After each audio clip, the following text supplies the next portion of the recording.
जो कुछ लिखा तूने उसे मिट के मिटा, जो पास है तेरे उसे खुद से बचा। जो बोया है तूने उसे जड़ से हटा, जो बोया नहीं तूने उसे अपना खून पिला। जो तेरी कमाई है उसे आग लगा दे, आग दे लगा। जो कमाया नहीं तूने उसे कभी न गंवा। जो याद में घूमे उस पे धूल उड़ा, जो याद ना आए उसी में जी के दिखा। जो आंखें भर आए जरा हंस के दिखा, जो हंसाता हो तुझे उसे मौन बता। जो कुछ समझा तूने उसे भूल ही जा, जो समझ के बाहर है उसे सर दे चुका। अहम से कहा जा रहा है कि तुम जितनी कमाई कर रहे हो, जितनी चतुराई कर रहे हो, वो तुम्हारे काम नहीं आएगी।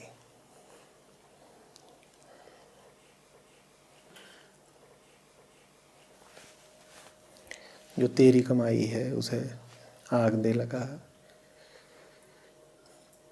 और तेरी हस्ती का एक ही उपयोग है कि जो बोया नहीं तूने उसे अपना खून पिला। अपनी हस्ती को अर्पित कर दो। तुम्हें अपनी हस्ती का गुमान तो है ही, मैं हूं, ऐसा तो तुम कहते ही हो, मैं हूं। अब मैं हूं से दो रास्ते निकलते हैं। एक ये कि मैं हूं और मैं और बढ़ूंगा, मैं हूं और मैं अपने अनुसार चलूंगा, एक ये रास्ता है। और दूसरा रास्ता है मैं हूं और मुझे निछावर हो जाना है। एक है कि मैं हूं और मुझे घर बसाना है, एक रास्ता ये है। और दूसरा रास्ता है मैं हूं और मुझे न्योछावर हो जाना है। मैं हूं जब भी कहेगा कि मुझे और बढ़ना है, फलना फूलना है, मोटा होना है, 2 से 4 होना है, 4 से 8 होना है, तो दुख पाएगा, क्योंकि ये मैं ही मूल दुख है। ये जब भी कहेगा कि मुझे और बढ़ना है तो दुख को ही और बढ़ाएगा। और मैं हूं जब भी ये कहेगा कि मुझे न्योछावर हो जाना है तो दुख मिटेगा, आनंद प्रकट होगा। ये 2 रास्ते हम सबके पास होते हैं। या तो जो हो उसी की रक्षा में लगे रहो, अपने ही जैसे बने रहो, अपने ही पक्ष में तर्क देते रहो, अपने ही विचारों और योजनाओं पर चलते रहो। एक तरीका ये है, अधिकांश लोग इसी पर चलते हैं। और दूसरा तरीका है कि तुम जो हो उसको, जो तुमसे कहीं कहीं ज़्यादा बड़ा है, उसकी सेवा में अर्पित कर दो, न्योछावर हो जाओ। बहुत कम लोग इस रास्ते पर चलते हैं। पर फिर मुक्ति सबके हिस्से की चीज़ भी नहीं है, कम ही लोगों को मिलती है।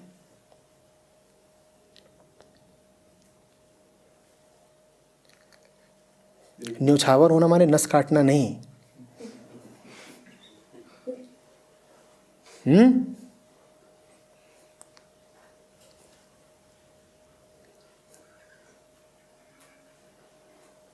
एक पद और आचार्य जी इसमें, जो आंखें भर आए जरा हंस के दिखा, जो हंसाता हो तुझे उसे मौन बता।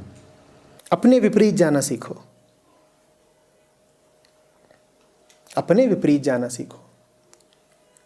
विपरीत जाने की प्रक्रिया में एक विधि ये होती है कि द्वैत का जो सिरा आकर्षित कर रहा हो उसके विपरीत का भी ख्याल कर लो।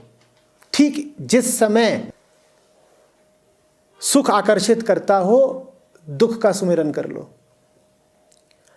और अपने विपरीत जाने की प्रक्रिया में दूसरी विधि यह है कि द्वैत के दोनों सिरों से आगे निकल जाओ।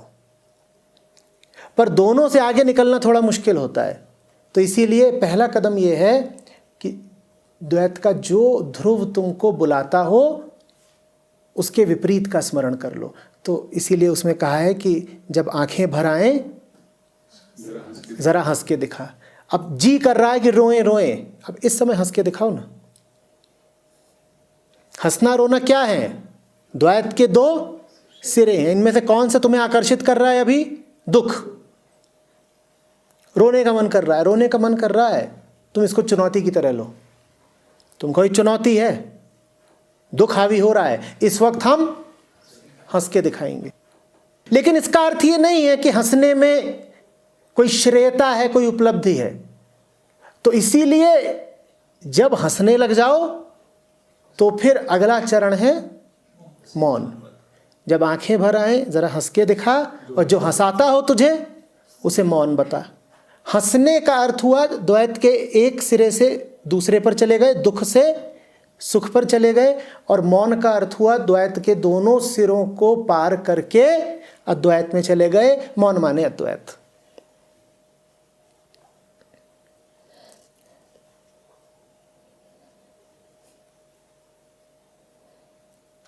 तो बहुत भली बात है कि जब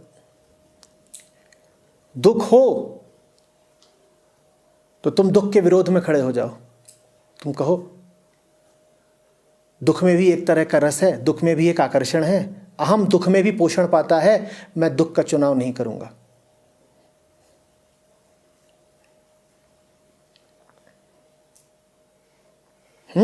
दुख के क्षण में जो कह दे कि मैं दुख का चुनाव नहीं करूंगा, उसने बड़ी बात कह दी। और उससे भी बड़ी बात उसने कह दी जो दुख के क्षण में कह दे कि मैं दुख का चुनाव तो नहीं ही करूंगा, मैं सुख का चुनाव भी नहीं करूंगा, मैं चुनाव करता हूं मौन का, आनंद का। ये दोनों ही ऊंची बातें हैं। सबसे निचली बात क्या है, निम्नतम तल की बात क्या है कि दुख आकर्षित कर रहा है और तुमने कहा ठीक है हम दुखी हो जाते हैं। दुख की लहर उठी है और तुम उसी लहर के साथ बह गए, उसी लहर के समर्थन में। ये सबसे निचली बात है। इससे ऊपर की बात क्या है कि जब दुख आया तो तुमने कहा मैं दुख का चुनाव नहीं कर रहा। और ऊंची से ऊंची बात क्या है कि जब दुख आया तो तुमने कहा ना मैं दुख का चुनाव करूंगा न सुख का चुनाव करूंगा, न दुख चाहिए न सुख चाहिए।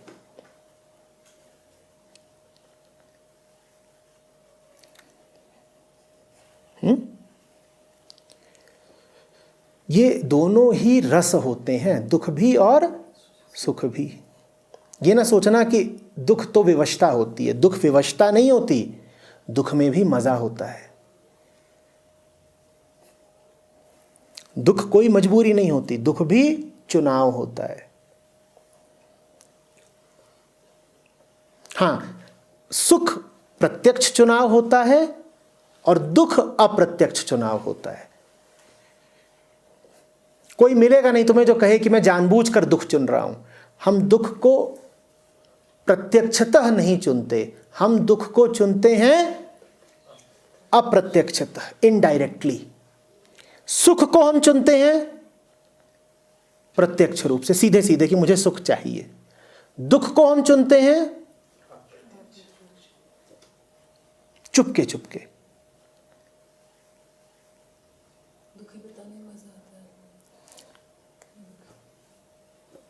दुख भी मन को मसाला देता है ना। सुख में भी मन को कुछ मसाला मिला, दुख में भी मसाला मिला। सुख में भी अहंकार बढ़ता है, दुख में भी अहंकार बढ़ता है। मन को कुछ चाहिए। आप अपने अतीत में दो ही चीजें याद रखते हो, जो बड़े दुख के मौके थे, या तो वो याद रखोगे या फिर वो याद रखोगे जो बड़े। तो दोनों ही मन का मसाला है, सामग्री है। उनके बिना मन करेगा क्या।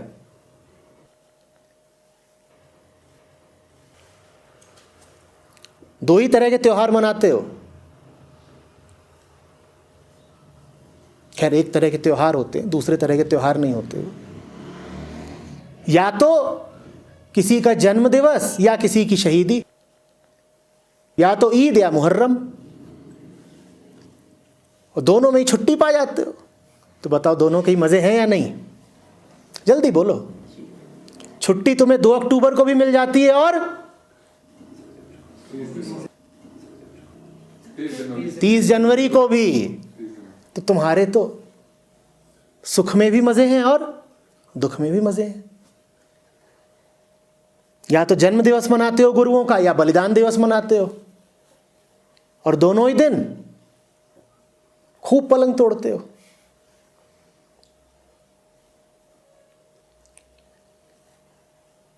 अहंकार ऐसा ही होता है, वो सुख दुख दोनों का उपभोग कर लेता है। एक और आता है जिसमें जो याद में घूमे उस पे धूल उड़ा, जो याद ना आए उसमें जी के दिखा। याद में अनुभव ही घूमेंगे। सत्य तो अनुभव का है, तो वो कभी याद नहीं आएगा। याद में जो जो चीज़ें आए, जान लेना कि उनमें तुम्हें कुछ मिलना नहीं है, वो तुम्हें फंसाने के लिए ही मन में घूम रही हैं।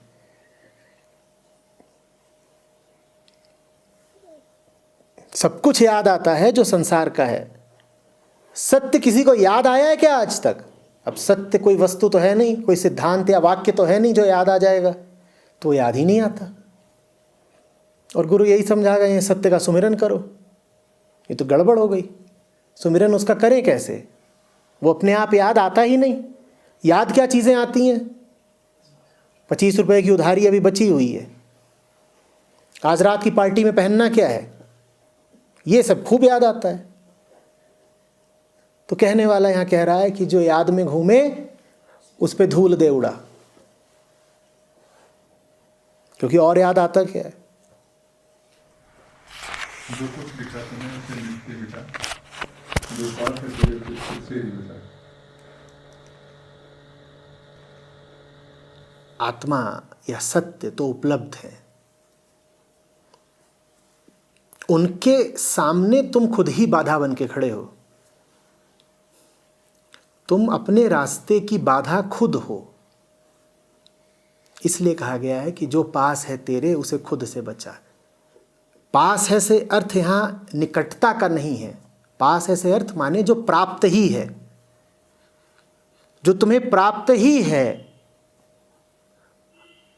उसके मार्ग में तुम स्वयं अवरोध हो।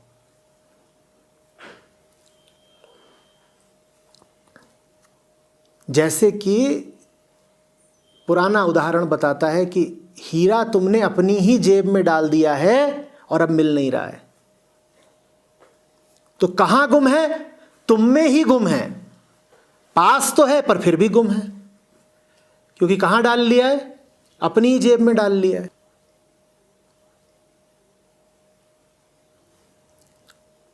किसने चुरा लिया हीरा? तुम्ही ने तो चुरा लिया। तुम्हारा चैन भी किसने चुरा रखा है? तुम्ही ने चुरा रखा है। तुम्हें आत्मा से दूर भी किसने कर रखा है?